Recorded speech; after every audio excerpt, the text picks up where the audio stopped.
Welcome back to the Football Kingdom podcast. I am Tyler Mallon, and I'm joined by Brandon Johnson. How's it going, Brandon? Going well. I am excited to get into the off season. It's been a couple weeks since we've been on here, so excited to get back to it. Yeah, it has been a few weeks. I'm going to try the hosting chair, mix it up, and let's get started with some recent news. Then we're going to get into some Chiefs talk at the end. Let's start with Mike Evans. He's re-signing with the Bucs. Kind of sucks for the Chiefs a little bit. I thought it was a little unrealistic that the Chiefs could somehow snag him. It's more of a pipe dream of like that would be awesome, and didn't happen. I'm a little honestly I'm a little shocked that he stuck around. He's already won a ring, so I guess other kind of people have said like once you kind of won one, you kind of stick with your home team sometimes, and I think he kind of gave them a hometown discount as well. But I'm like, man, he could have demanded maybe a lot from the Chiefs and still been on a really good Super Bowl contender as well. Yeah, definitely the Chiefs fan in me was sad to Yeah. see him come off the board, but it's great for the Bucs and it's great for football, honestly, that a Yeah. top of the line free agent like a Mike Evans can stay with his team and doesn't go to, as much as I wanted him to go to the Chiefs, like in a baseball analogy, like Mike Evans would have gone to the Dodgers and we would have all been upset about it. So it's nice to see him stay home. Sure. And I think for him staying in Tampa, like Florida doesn't have the income tax on Right. they don't have state income tax. So that's probably very attractive for him to stay. Yeah, and he's, he probably doesn't want to move his family and all that. And, at this point, I'm assuming that they're, they're going to re-sign Baker, because I can't imagine that he would stick around if he didn't know that Baker's staying there, because I don't, it's hard to say, but unless they move way up or something and get a rookie or something, I would have to imagine that Baker's sticking around too. I would think that's the plan as well. Um, also, Jason Kelce retired, which was one of the most epic, like 35-minute press conferences. Didn't watch it all. Saw some highlights, but of course he's Jason Kelce. He's got a sleeveless shirt and flip flops, and Travis was there.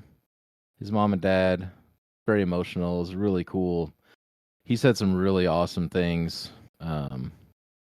about his team, about their Super Bowl win, but just an absolute like first ballot Hall of Fame type guy who the Chiefs are, they're going to, the Chiefs fandom has really adopted him, and he's, obviously a huge supporter of Travis, and much respect for that guy to move on. I'm actually, again, little shocked he didn't run it back one more time. I'm not really sure what the situation is there with Nick Sirianni sticking around, if players actually believe in this guy, but I thought for sure he was going to come back. Yeah, I'm on the other side of the fence on that. I wasn't shocked that he decided to retire. I know that there were reports pretty much right after I think the Eagles lost in the playoffs that he was going to retire, and I just feel like he's in his mid 30s and Right. married, has kids, still relatively healthy, and has made money, has won a ring, has a very successful podcast with Travis that he's going to be fine and still be very connected to the game in one sense or another. So, Right. not surprised, but NFL lost a great player in this retirement, but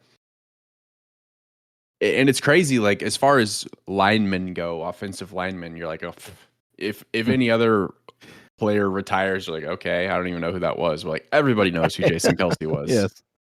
So Right.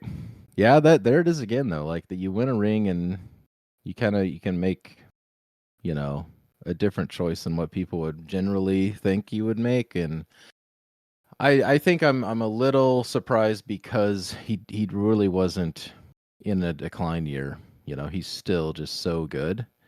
And they were so close, you know, last year or the year prior, and then this year they just kind of fell apart. It was very weird, you know, what happened to that team, but I figured they got all they have all the pieces to go and absolutely win, you know.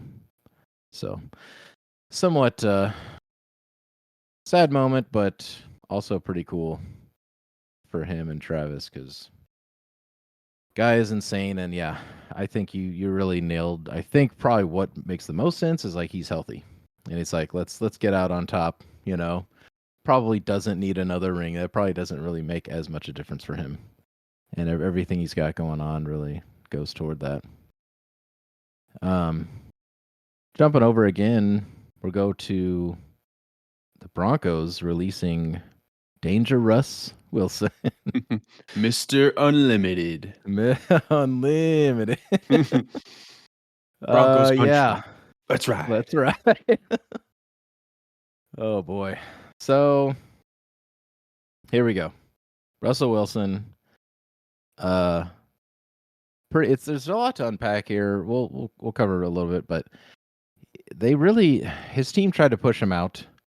I even saw some theories of like when Sean Payton was like, you know, in his face, like yelling at him, like they were trying to get him to, you know, yell back essentially, so they could, you know, cut half his contract in half because they could what they could do is like bench him for detrimental. What I can't remember the phrase. Like, was But it like like conduct detrimental to the team or yes, something? that's it.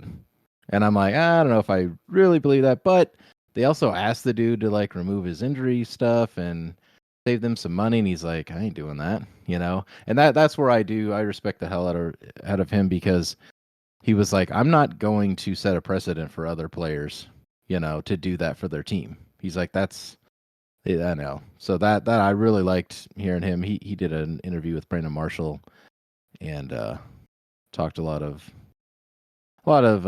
behind the scenes stuff, but I really liked hearing. He's like, listen, I'm not going to compromise, you know, other players and their futures and their money by doing that, and he shouldn't have anyway. You know, it's not like he's you know, made a huge choice there, but yeah, they cut him. They're going to lose, or they're stuck with 85 million in dead cap space for the next 2 years.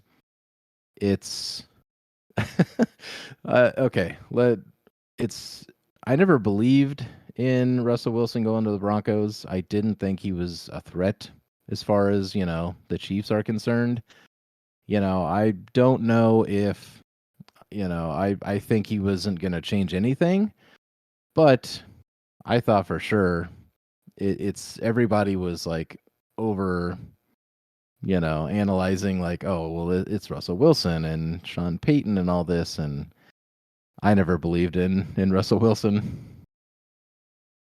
So I'm with you. I think like you have Seattle would not just willingly walk away from at that time a Hall of Fame quarterback without there being some sort of reason as to why they did. And I think everything that we kind of saw with Russell Wilson, you know, on the field and off the field, in the locker room, all that, you know, nonsense that he was kind of attached Yeah. to, like it makes sense. But what for me, like what was so bizarre about this trade was the extension Yes. that he signed with the team. The Broncos had 2 years of control. They didn't have to extend him. And so Matt Verderam tweeted, the Russell Wilson trade becomes one of the worst of all time, which is true.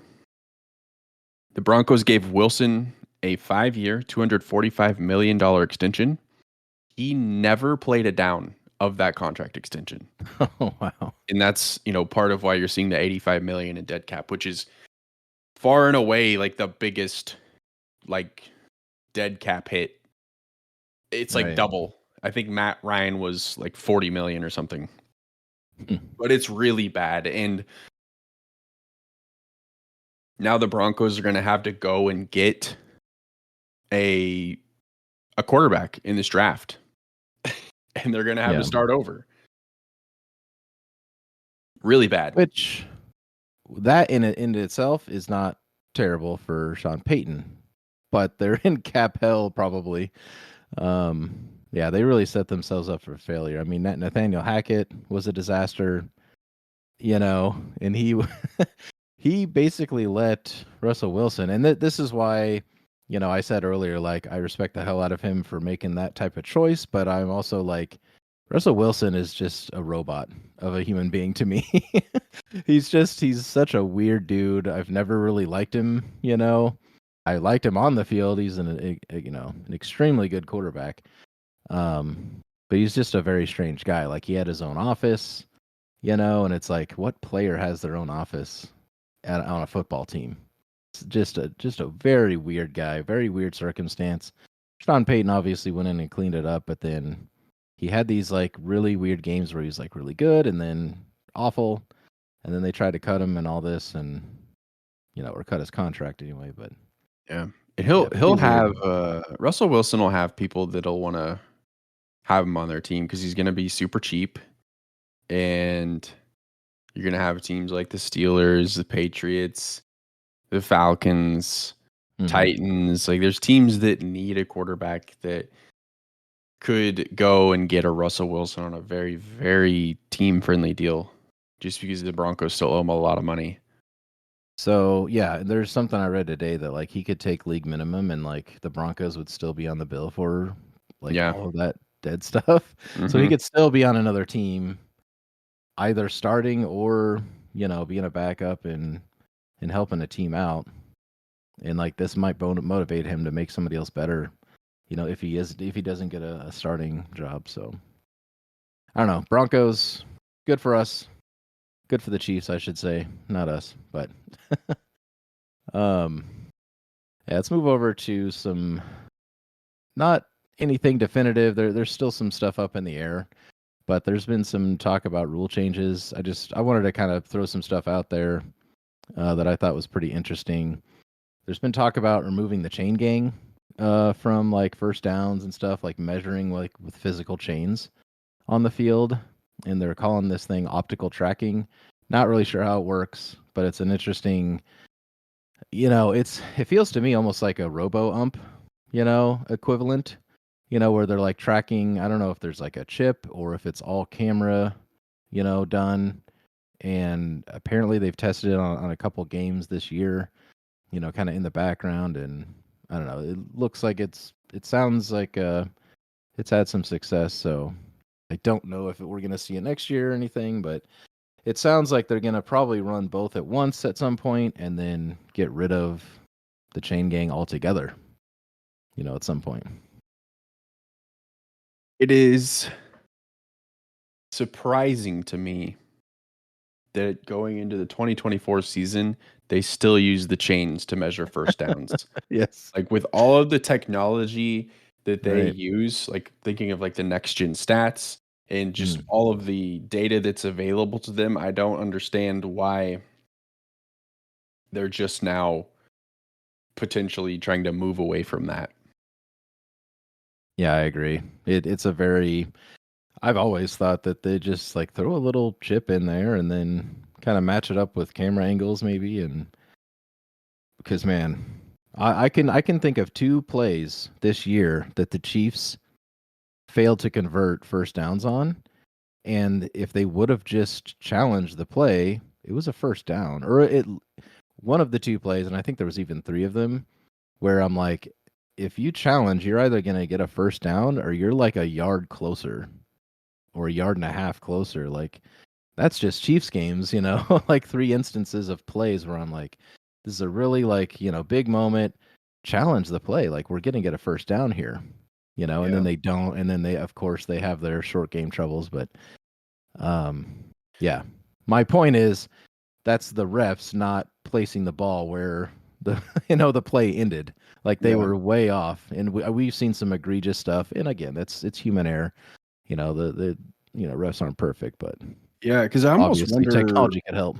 I almost wonder, like, it's kind of backtracking on what I just said, but I almost wonder if you can even really get rid of the chains because you need the players to obviously have that visual. And you like, Well, yes, you could still have them, but they're not like the official yeah, measurement. right. They're there to show like what is the official line.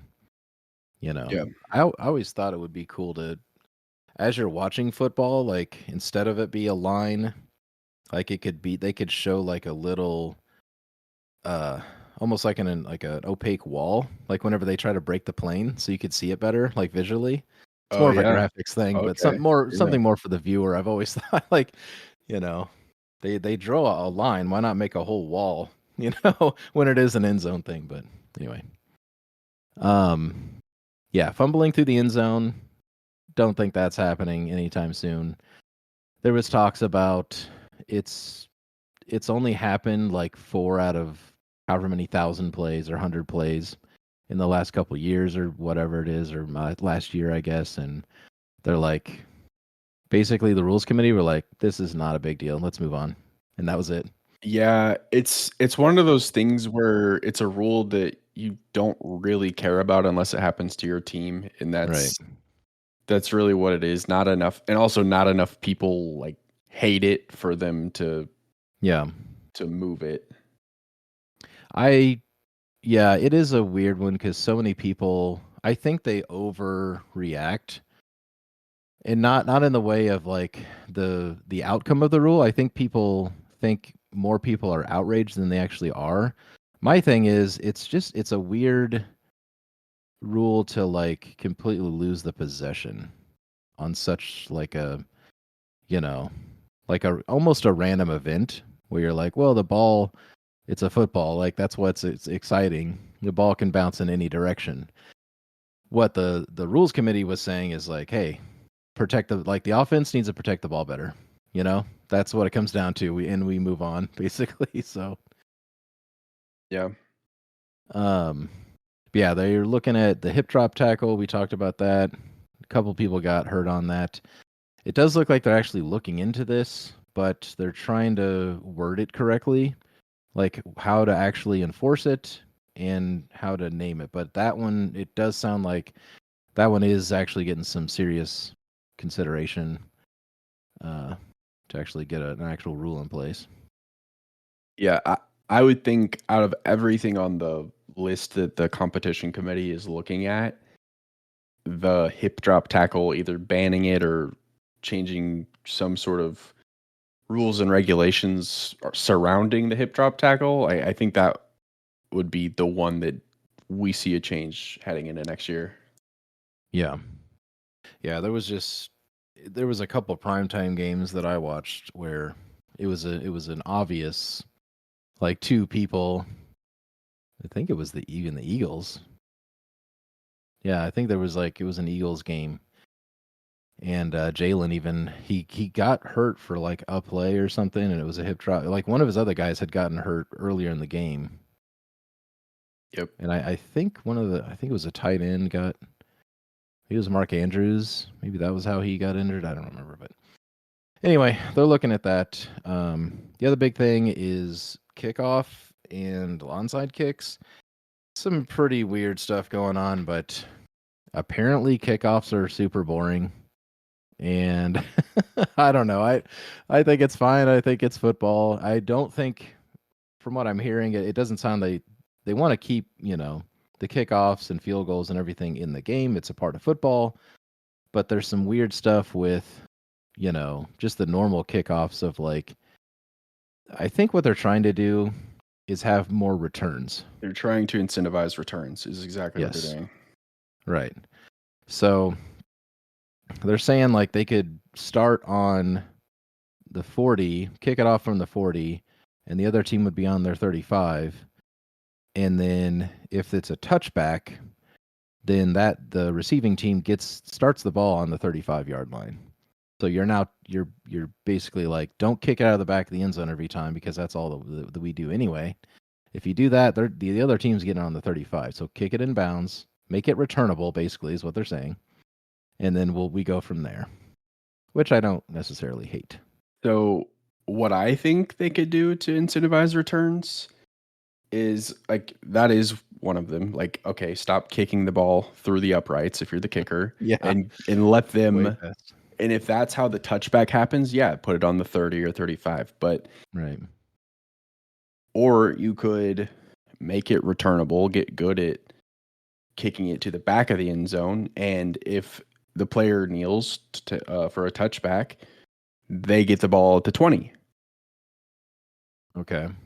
To incentivize them to come out of the end zone. Mm-hmm. Hey, you can kneel it, but you're not going to get it at the 25 like you typically would. You're only going to get it at the 20. They could do that. It's a good idea. But this whole, like, all of this changed whenever they made it to where the kicking team couldn't get a running start. Yeah. And now they're like, well, kickoffs suck. I'm like, yeah, they suck because you took all the fun out of it. And Yeah, I'm and it not was advocating always, for bringing that back, but yeah, it was always about injuries. It only ever changed because of that, just like onside kicks, which we'll cover in a second. But I think there was one other, like, neither team can move until the ball is away or something.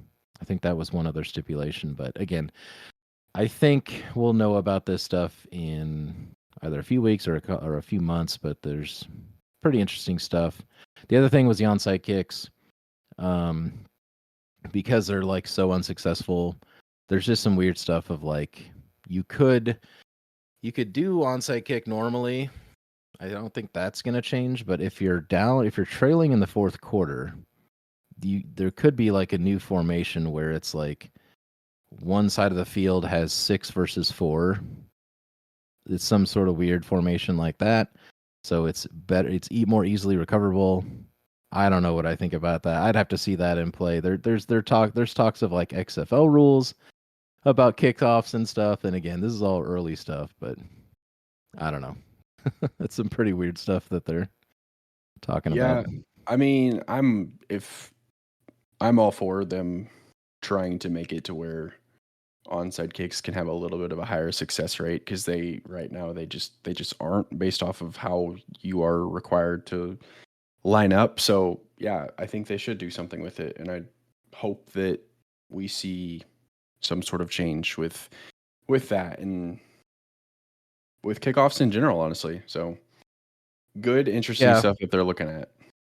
I don't want them to overcorrect and it become like some weird like tush push situation. You know what I mean? Where like they're so successful and it just flips games. Do you know what I mean? Because Yeah. this six versus 4 thing, I'm like, oh, that sounds way unfair. Like I let's keep it. I don't want people getting hurt. It sounds like that they're still steering it in that direction.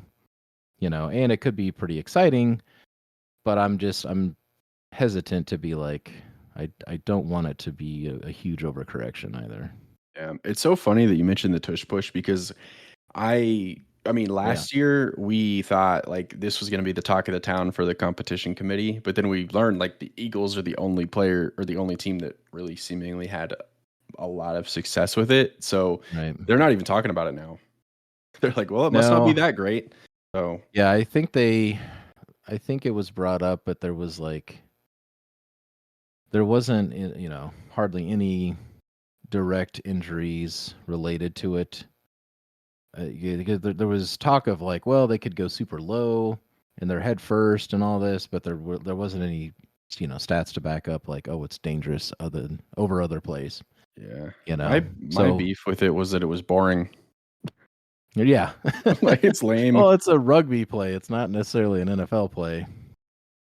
So, and really, that's the other thing where I'm like, with Kelce out of the league, I don't think it's going to be as successful, because everyone who's ever played the game are like, it's successful because of Jason Kelce, or it's as successful for the Eagles.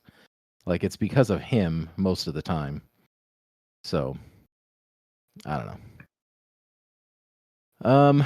Well, let's talk about AFC West coaches. Move away from news and kind of talk about the coaching changes that have happened that are here in the AFC West. Chargers signed Jim Harbaugh this offseason, or was it? It was before the Super Bowl when they announced that. Yeah, I think it was right before the Super Bowl. Something like that. I find this interesting. I don't know. Jim Harbaugh, clearly a great head coach. I think he won the championship in college. I don't watch college football. Yeah, he won the Okay. national championship with Michigan this offseason or Right. this season. So I don't know what your thoughts on him are and how much more dangerous he potentially makes the Chargers. I think he's going to be a lot better than every other coach they've had in the Mahomes era. But I also remember him he's always battling ownership. You know what I mean? He's kind of a wild card. He's kind of a crazy man on the field. He's got the wild eyes. He goes crazy against the refs. You know, he kind of loses it, in my opinion, on the field a lot of the times. But he was kind of a QB whisperer. You know, he had Kaepernick. You know, he took him to the Super Bowl, and that was really the only That's success that Kaepernick had was. Well, yes, but he's had some success with some other QBs. I mean, look what he did for Alex Smith. That was the other guy. Yeah. So there is some, there's a lot of potential, but I'm also like, this is Jim Harbaugh who got himself out of the league, because he can't get along with ownership. So it's like, I don't know. I think it's kind of a 50-50 of like, we'll kind of see what happens. I don't think it's just going to completely even out the Mahomes factor of it all and the Andy Reid factor of the AFC West, but I think it certainly makes them a lot more dangerous. Yeah, I'd agree. I think you look at the AFC West and like the Broncos are obviously going to restart at the quarterback position. Don't really know what the Raiders are going to do. We'll talk about them in a second, obviously. But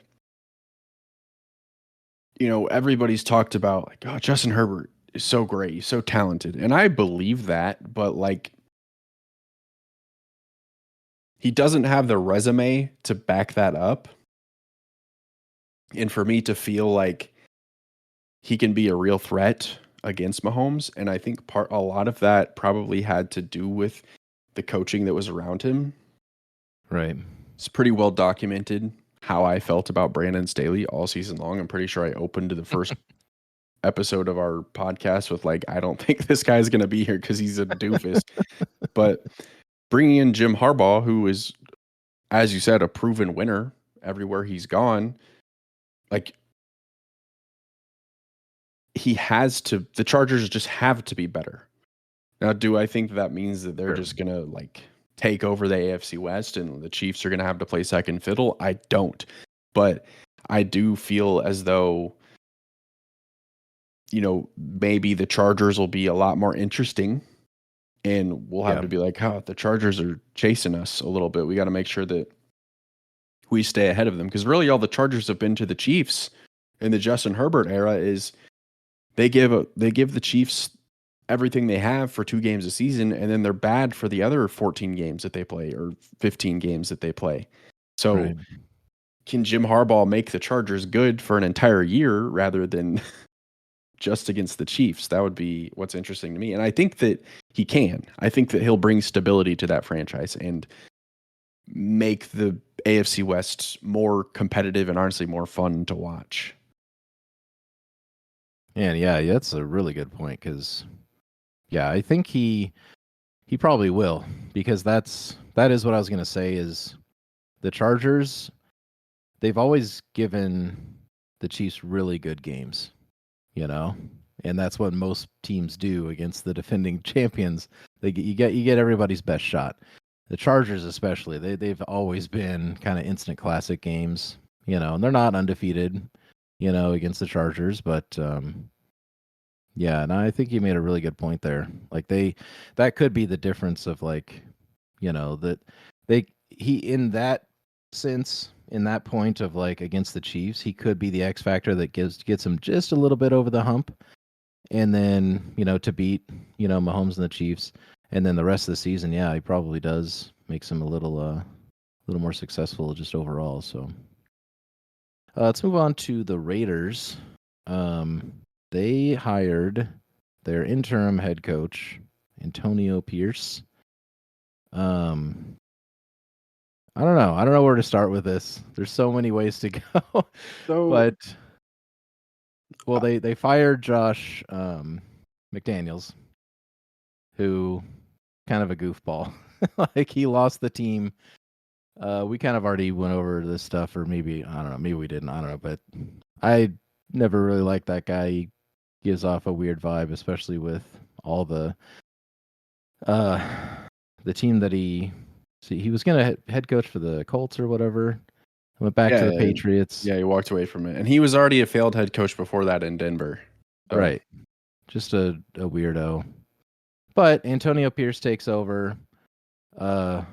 Pretty successful. He destroyed the Chargers in that like 70-point game or whatever that was. Yeah, and then kicked the Chiefs in the butt, as Andy Reid put it. In like a Super Bowl interview, after they won the Super Bowl, he was like, yeah, he's like, it wasn't that night, but it was a few days later where Andy Reid was saying, he's like, yeah, I thanked Antonio Pierce, for hosting us. Like their facilities were amazing, and he also thanked him for beating them as bad as they did in like week 14 or whatever it was, and kind of woke up the Chiefs. But you want to talk about the Mahomes rule? So Antonio Pierce is who the Raiders wanted, who the Raiders players wanted to be hired. Yes.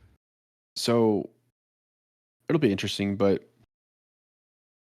I think something that's funny about that Christmas Day game was like, this is how unsuccessful the Raiders have been. That was their Super Bowl, basically. They're like smoking cigars and celebrating in the locker room. Like, we just beat the Chiefs. And It's very like they did week 5, 2019, I think. The John Gruden Raiders took the victory lap around Arrowhead after they beat them by double-digit points. So it's like, so dumb. Yeah, you're so bad that a regular season victory is your Super Bowl. But no, I think he was on Max Crosby's podcast. Antonio Pierce started talking about like, we have the blueprint for how to beat Patrick Mahomes, and it's just to go after him, and kind of the same as like how the Pistons had the Jordan rules, and how they went after him, double teamed him, did all this stuff so he couldn't do anything. And we're going to do that. We're just going to go after Mahomes so he's not able to do anything at all. And I mean, whatever. If that's how you got to motivate yourself. I am not worried about the Antonio Pierce Raiders. But what I will be curious to see, like, since he said all this, like the Mahomes rules, is how those games are officiated. Mm-hmm. Because if you're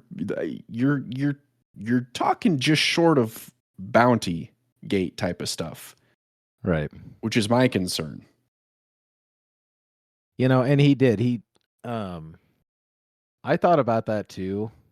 Because he even said, and he immediately stepped it back. But he was like, they start throwing elbows and kind of shouldering guys, and he was talking about, like you said, the Pistons and Michael Jordan, they were very physical with Jordan. They were like, you're on our turf now. We're going to be a little extra physical. We're going to throw elbows. And he started to say like, we're more physical with Mahomes, and we're going to let him know like we're there.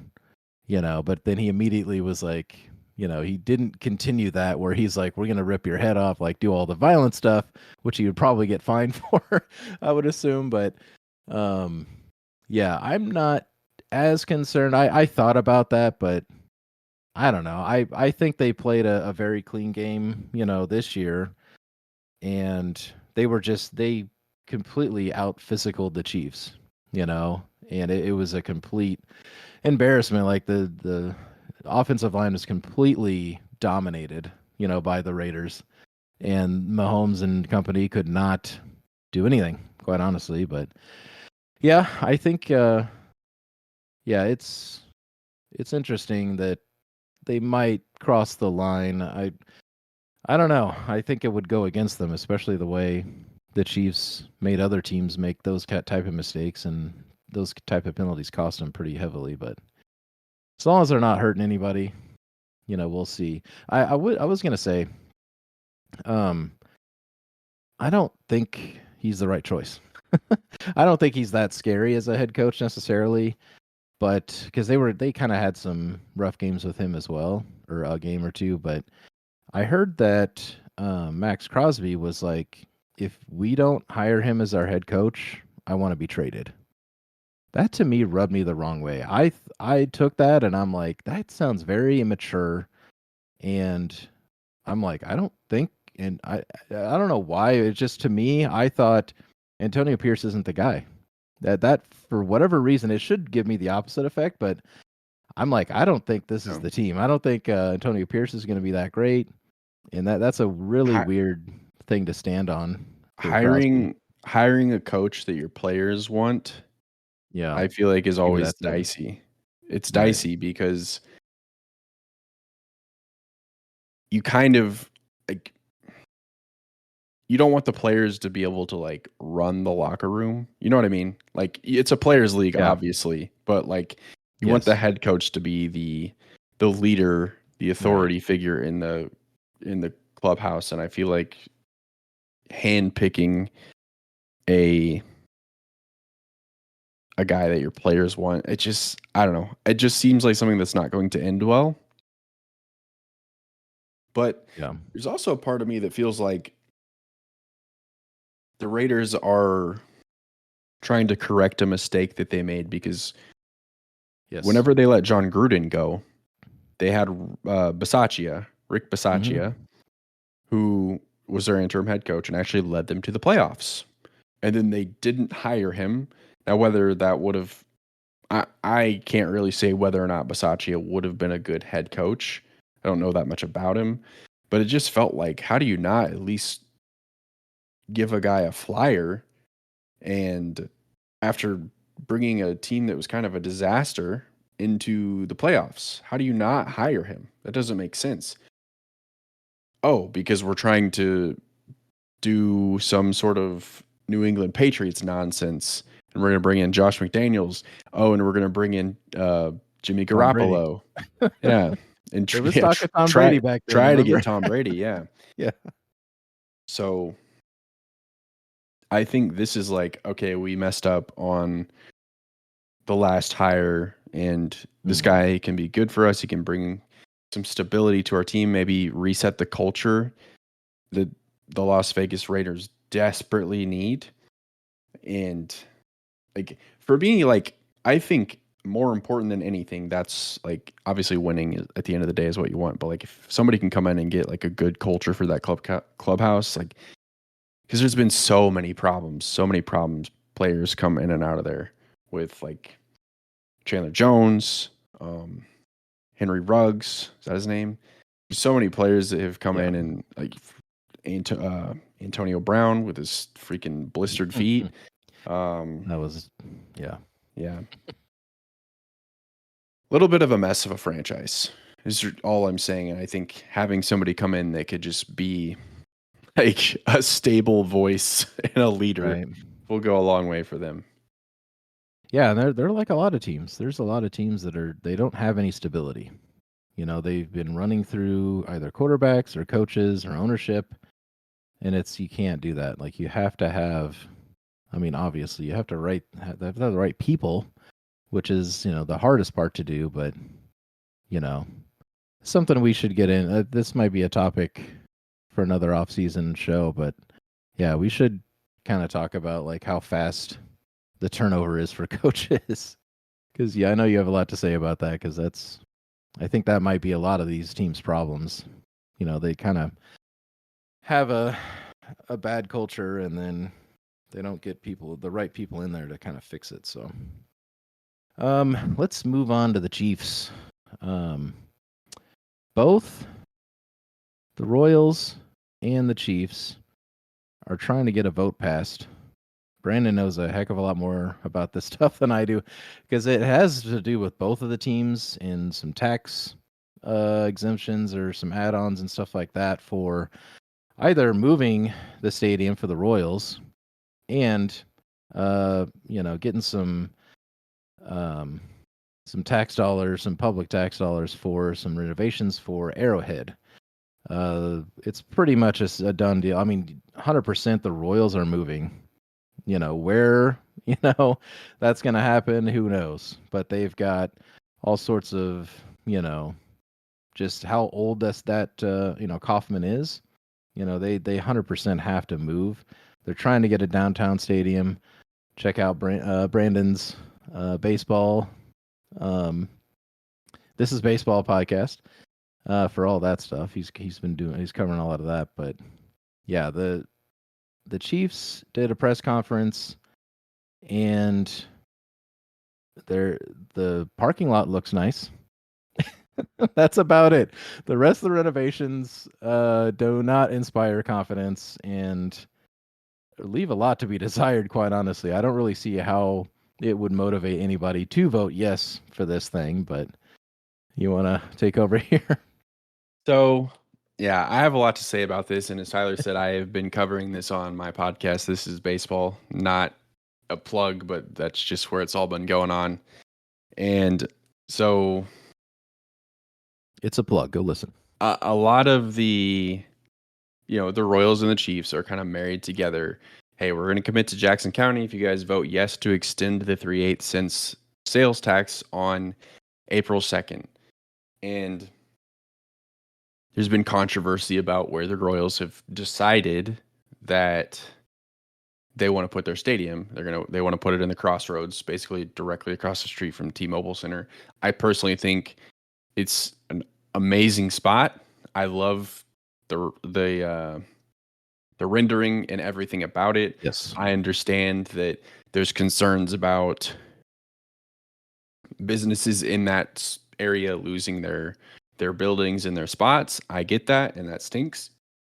But I was enough about the Royals. I was hoping I could have gone on for another 15 minutes. Yeah. I was hoping whenever the Chiefs did their press conference and did their presentation for their renderings and renovations to Arrowhead Stadium, that it was this is gonna move the needle for the people that don't like what the Royals have to say, because they're like, oh, well, why would we do that if the Royals suck? Well, because the Chiefs don't suck, so we should do it for them. And unfortunately, their renovations were essentially just to modernize Arrowhead, and a lot of it was the jumbotrons. They're yeah, the east one's gonna be 4 times as big and the west one's 3 times as big, or vice versa.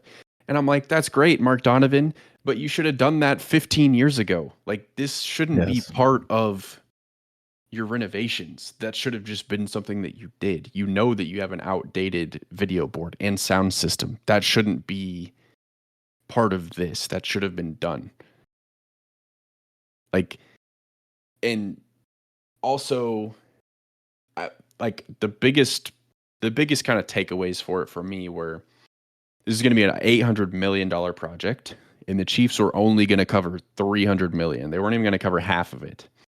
And that's not very exciting to hear billionaires tell you that, hey, we're not even going to cover half of this thing. That's not exciting for anybody. No. Go ahead. You go ahead. So the Royals, aren't they taking on a much larger? I mean, they're obviously building a whole new stadium, but they're taking on way more. They're a third or whatever. Over $1 billion of their own investment, I think, is going into it. But obviously, a much larger project. Yes. Yes. But I'm like, you couldn't even cover half as the Chiefs. Yeah. This is And the yeah, same day, by the way, that, and we don't even have this on the rundown, but this is the same day that the ownership grades came out from the Players oh Association, yes. and Clark Yeah. Hunt got an F minus. So, Yeah.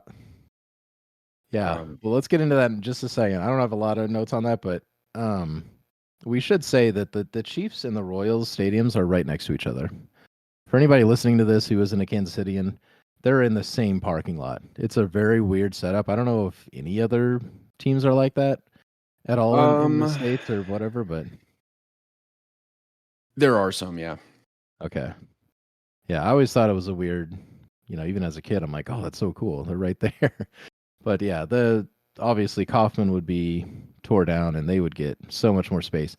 So the Chiefs, they showed, yeah, like those boards, all this stuff just felt like it was thrown in on top of everything else because they're doing this. I forgot what it's called, but it's like in zone or Arrowhead in zone something. Like they're putting like in zone seating, which is cool, for fans to be, because other stadiums, especially modern stadiums, have people sitting right there over that little half wall. They're right on the field. That's awesome. I don't That's know if it's gonna you be said it. great. It's gonna be great if you have 10 grand to throw away at a Chiefs game. Yep.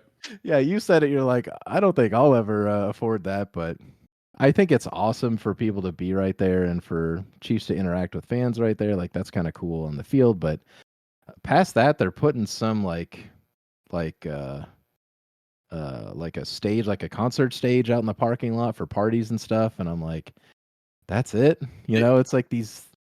What are we doing? Just so nothing like for most of the fans. the There's rent not enough updating.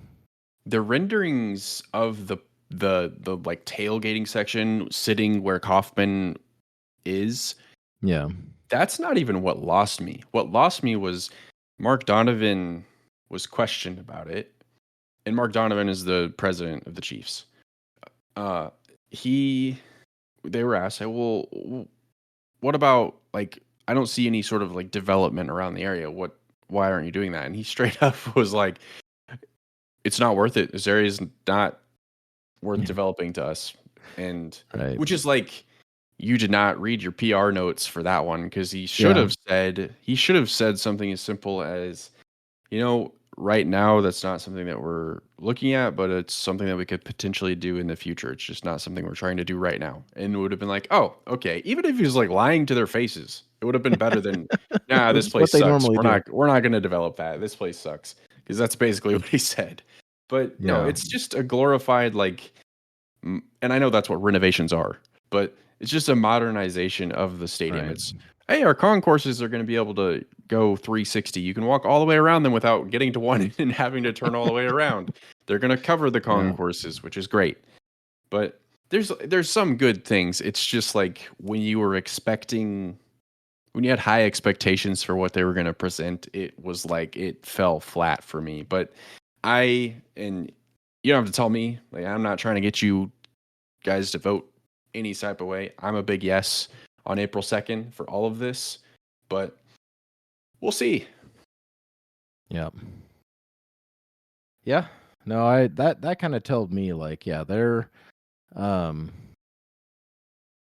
to me, when they're like when they asked him like, you're not like building up, the surrounding area and the kind of culture and businesses and stuff like that. I'm like, how long are the Chiefs going to be at that location themselves? You So know?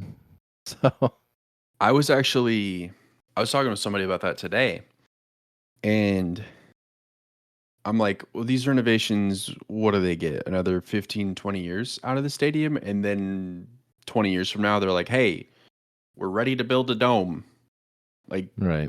that's what's going to happen, right? Right. And that's potentially what could happen if you get a no on April 2nd is Yeah. maybe they're just like, okay, we won't renovate, and they just stay in Arrowhead. Or they're like, okay, well, we'll just go to Kansas and we'll put our stadium Mm. next to the Speedway and we'll build a state-of-the-art dome. Yeah, a lot of people are asking, Clark Hunt, like, where's the dome? Why wasn't that a part of the plan? And he gave a very, political, like, oh well, this is how Arrowhead's always been, and that this is our part of our identity, and you're like, well, we're not really going to get too many Super Bowls in Arrowhead without a dome when it's freezing. Super Bowls, Final Fours. Final Fours, yeah. So, well, crazy. We'll obviously cover that whenever it happens. When's the vote? Is the vote next month? April 2nd. April 2nd. Okay. Yeah, we'll have some more to say on that whenever it comes there. But let's talk about some players, free agents, franchise tags. I want to start with obviously who's gone right away that we know of. They released, I guess, officially MVS, Marquez Valdez-Scantling. This one's weird because this is the same guy who had the game-sealing catch against the Ravens in the championship game. Or wait, is that right? Okay, sorry. Second guessing myself. He had a touchdown in the Super Bowl, and so many drops and just huge blunders in the regular season. And you're like, as a Chiefs fan, you're like, man, we wouldn't have won the Super Bowl or gotten to and won the Super Bowl probably without him in a couple instances, but he was also never really that great, as a Chief. I would say in my just straight up, like, I was very underwhelmed. I thought this was Aaron Rodgers' deep threat. Like, we're getting a great player. This is now Mahomes' deep threat. I was so excited, and he never lived up to that hype. I will remember him like I remember Frank Clark. You were a very underwhelming regular season player, frustrating at times, but everything you did in the playoffs, I am grateful for, and it was worth it. But I'm not shocked that they moved on from him. Yeah, I think that's fair. I've just obviously seen the clip recently, but it was one of those, I can't remember which game it was, but he had another big drop, and it was like in the tunnel, and he like hit his helmet against the wall, but like he hit like an actual Chiefs. It was either the Arrowhead logo or it was like it said Chiefs, and I'm like, come on now, that's such a bad look. Like, I knew when I saw it, I'm like, it's gonna stick in my head. That doesn't rub your fans the right way when you're playing like crap, and then you're hitting the logo of your team as hard as you can, walking down. I don't know, for some reason that's probably gonna stick in my head, but obviously helped the Chiefs get there and win one, but they have moved on. So interested to see where he ends up, and if he somehow is a different player. I seriously doubt it, but the NFL, was it the deadline today for the franchise tag? Where they could actually do the, what's it called? The official, I can't remember the term of it. You got this. And yes, it is the deadline for the franchise tag. It was the deadline, but it was the I can't remember. It was like the compete, or I can't remember. I honestly don't even. There's like 2 or 3 different types of franchise tags, but anyways, L'Jarius Sneed is ours, and the weird thing is, well, I think the interesting thing is the Chiefs.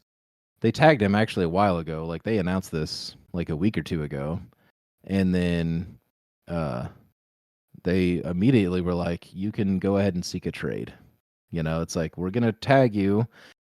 We'll offer you a contract at some point. But if you want to go shop around, go for it. Because what will happen is if he goes and gets a trade and the Chiefs agree, they're going to get a pick out of that. Compensatory pick. So I think it's obviously pretty smart. That, I think, also tells us that they'll probably are working on signing Chris Jones. Because I feel like, or maybe not. I, kind of new to all this kind of stuff, but I feel like if they're gonna get something done with Chris, maybe the franchise tag would be higher if they tag Chris Jones. Yeah, Chris Jones would be like 30 or 32 million for franchise Right, tag because they versus the tagged him last 18 year. for Sneed, yeah. Okay. So, But it's hard to know with Chris Jones because last year you yeah, felt like we felt really good last year that they were going to get a long-term deal done based on all of the reporting and everything we heard. We're like, oh, they're going to right. get him, and they obviously didn't. So I'm like, I'm going to take any reporting on Chris Jones, especially drunken Chris Jones at the parade. I'm not going anywhere. Right. But like I'll believe it when I see it, or I'll see it when I believe it, as See it Patrick when I Mahomes believe would it. say. But the Snead franchise tag is interesting as well, not surprising, but I think the Chiefs kind of still have the control because Right. they can keep him. Obviously, they could not trade him, and honestly, history would tell you that he's not going to get traded. Okay. Just because a lot, I think I don't have it in front of me, but I think there's been there just hasn't been a lot of tagged players get traded recently. Okay. So, but they could also be like, oh, well, what are they going to offer you? And then they could just like, oh, we could offer you that. And if he wants to stay Right. here, but I don't blame Sneed for wanting to go and get paid. He is obviously one of the best corners in the league. He has 2 Super Bowl rings. Go get your money. Yeah. And I Right. trust Brett Veach to go and plug that hole. Right. That's what I was gonna say about the franchise tag. Like maybe, Veach does something. He's got something up his sleeve, and he does, trade a franchise player, a franchise tag player. But, yeah. I mean, with Sneed, he's arguably the best corner this year, considering that he helped his team, and like he was a huge part of the reason that his team went to and won a Super Bowl.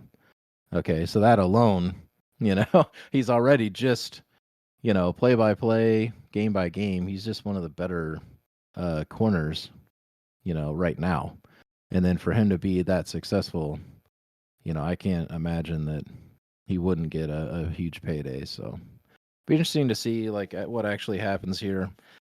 What the Chiefs do with him, but they still got a lot of depth, which is why the defense is so good. There was a lot of, injuries over the season for a couple games here and there, and they lost to Minihue in the playoffs, and they did just fine without a lot of these players. So, and again with Chris Jones, not really sure. It's last year he sat out for 1 game or 2. Just 1 game, yeah. To get an extra 2 or 3 million or something like that. That's about all he did. And he watched the game like with his 2 goons. We I already talked cannot about that, but I cannot believe I can't believe he retained those agents. oh, he did. Okay. Yeah, those guys are Interesting. just I don't even know what to say about them. They're just hilarious. Right. Like, this is not real. No. Yeah, that's another one where so from what I've heard, I think oh shoot, I can't remember his name. Not Pelissero or Rap Sheet, the ESPN guy. Schefter. Anyway, yes, Adam Schefter. He was on McAfee's show saying that like yeah, they are working on a deal, but that's about it. He's like it sounds like they're getting close. They are talking and stuff like that, but yeah, again, we saw what he did last year. So I don't know. Not really, leaning one way or the other. I would love, obviously. I think they want to sign him, but not a whole lot of facts that are out right now. So, random cleanup. Chiefs signed Matt Azaria, or what? How do you say that? His name? I think it's Matt Areza. You're thinking of like the Simpsons guy. Oh yeah, yeah, the voice actor, of course. Yeah. Hank Azaria. Hank Azaria. There you Yeah. go. Matt So this Areza. was the Buffalo punter that was in a pretty weird court case that I guess was proven that he was never even a part of. Not going to dive into that, but some false accusations. Basically, by the end of the day, this guy apparently is like the greatest punter of all time. From what I'm hearing, of course, now the Chiefs are all about him, and it's pretty weird that the circumstance of him leaving Buffalo makes sense. They kind of had to, I think. But for the Chiefs to scoop him up, I'm not really sure how the Chiefs of all teams got this guy, because Tommy Townsend, I guess this has been his worst statistical season. He's really he was number 1 and 2 in all punting categories, and then this season his averages were in the 20th range. So I think Townsend's gone. Unfortunately, that beautiful hair is going to be off the field, and his great first down fake punt throws, I'll definitely miss. But I think he'll be getting replaced. Yeah, having Matt Araiza on the team, he's a great punter. I'm glad to see him get a second chance, because he obviously went through 16 months of being wrongfully accused of something he didn't do, Right. And yeah, it's just good to see him come out the other side of that victorious, and kind of cleared his name, and yeah, he gets a second chance at the NFL, and Tommy Townsend, he will go get paid, and he'll continue to be sunshine on somebody else's team. All right, well, that is going to be it for us this week.